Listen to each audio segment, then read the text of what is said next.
talk to a man who could be snorting cocaine in the Oval Office. Stay with us.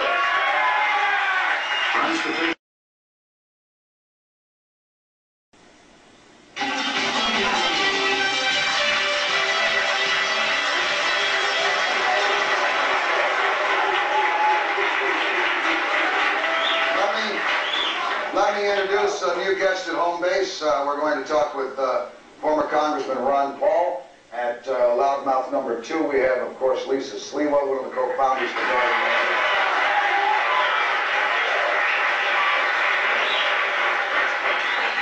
Congressman Paul, I should say, Ron, you're running for the presidency of the United States now. Tell me on this 4th of July, cool it, will you please? How can you call for something that I think is un-American, the legalization of drugs in this country? Because I detest the use of drugs, and I think we would have a lot less drugs used if they were legal. I think it's part of the American system to let people make freedom of choices. We let them read literature and pick and choose what they should read and study. We let them pick which religion they want to follow, very important subjects. So we let people in a free society make their decisions on what's best for their body.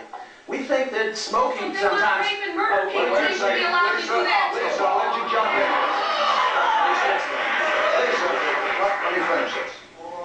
So we believe that individuals in a free society can make choices about their own personal habits. We believe they can eat what they want. Sometimes they eat too many. You always felt this way. Yes, well... Even when you weren't a libertarian congressman, you're running as a libertarian. Yes, I was a libertarian congressman.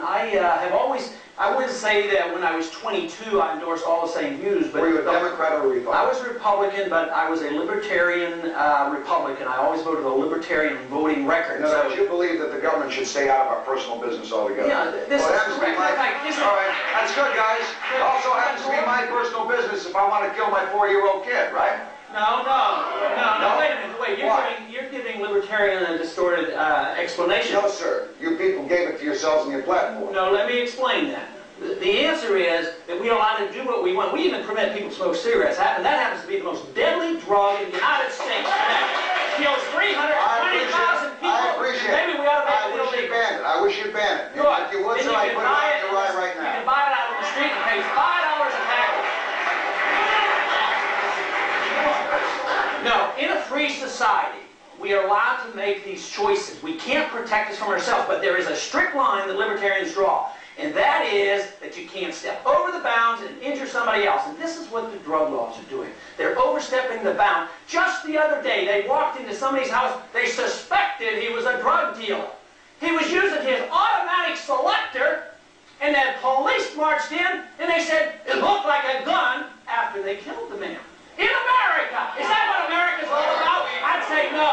We want privacy. We want due process of the law. That is not America.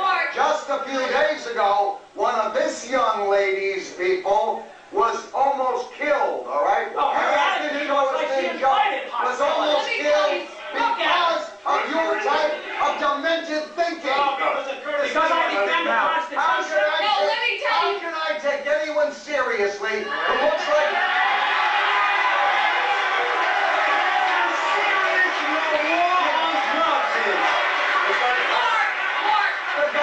like he just came from Emmett Kelly's funeral. You're avoiding the issue when the attack is closed. Stick to the issue. Right. The issue is the private freedom. Listen, Mr. President. A slime like you in the White House, I puke on you. You're a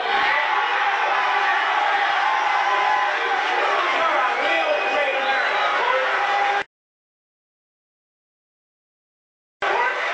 There's a very important point. Give me your point. All right. 2 points. Earlier, without Let's see how much your hand is shaky. Hold it up so they can see how shaky it is. Not shaky. Let me tell you something. Your people were hurt because drugs are illegal, not because they're legal. Face it. Our people were hurt because someone took a baseball bat over our guy's head and took a knife and That's right, stabbed him. because drugs are illegal. No, our people were hurt because of Mr. Potato Heads like you, elitist white people who do not live in drug-infested neighborhoods. We are paying the price for your so-called freedom. What about my freedom to walk down the street without being accosted? That's because they're illegal, you idiot. You're protecting they're illegal. those laws. You people who support the laws are the greatest protector of the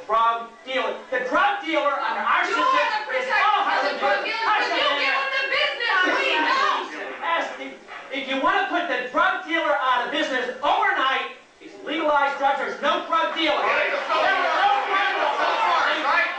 Why don't we have prohibition of alcohol? Who's for prohibition of alcohol in this room? Who's for prohibition of alcohol? Can I ask a question? No, I want to go to Congressman Rangel for just a second. Congressman, you've had an opportunity to be on the phone hearing this. As an elected official, what would you say to this man who would be president? Well, I don't believe he's serious. At least that position got him on your show, which is far more publicity than he's probably gotten before.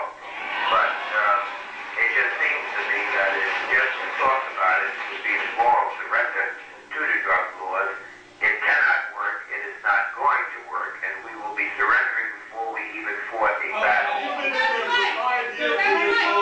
have not yet begun to fight. We have not really waged a war. This man will only be president of The laws protect the CIA to run illegal wars. That's what they're doing.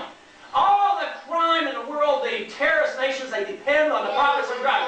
$500 billion a year. There's more money, listen to this, there's more money spent on illegal drugs than on food in the world.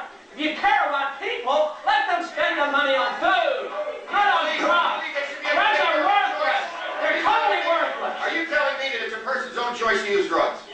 It's a personal choice. Let me ask you something. Wait a minute. There's a difference between drugs and religion. Although drugs are religion to somebody.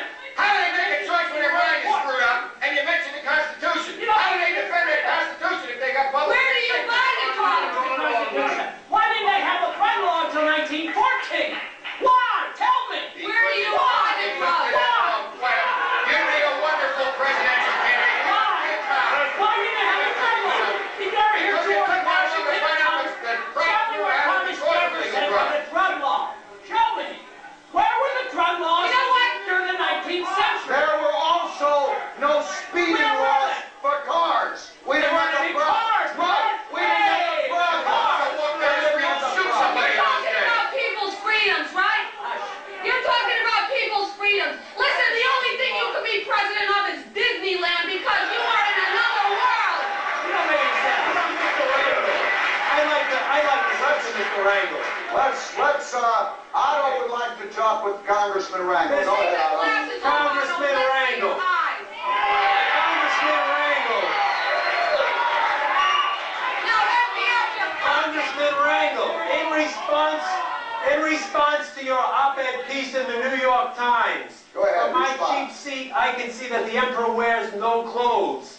While you can't tell the government's interest from organized crimes, how come you and organized crime share the same buddy interest in keeping drugs illegal? Let me tell you something about the New York Do you Times. think that they're The New York Times for 1 year, the New York Times did not even know. Their best friends in Washington. Otto, In fact, Otto, you I are did acting nothing as from a this. lobbyist for the Otto. black market. Listen, the New York Times did not even know there was a crack problem on 42nd Street in New York City, 1 block from their offices. Oh, but The validity of what they say is about as valid as what you say. Have No, you as a ever matter of spoken fact, the paper too? restaurant owners there made a note. I'm glad that Curtis Lee was losing his voice. Alcohol, people who use alcohol has about a 15% addiction rate. With hard drugs, it's about 60 to 90%.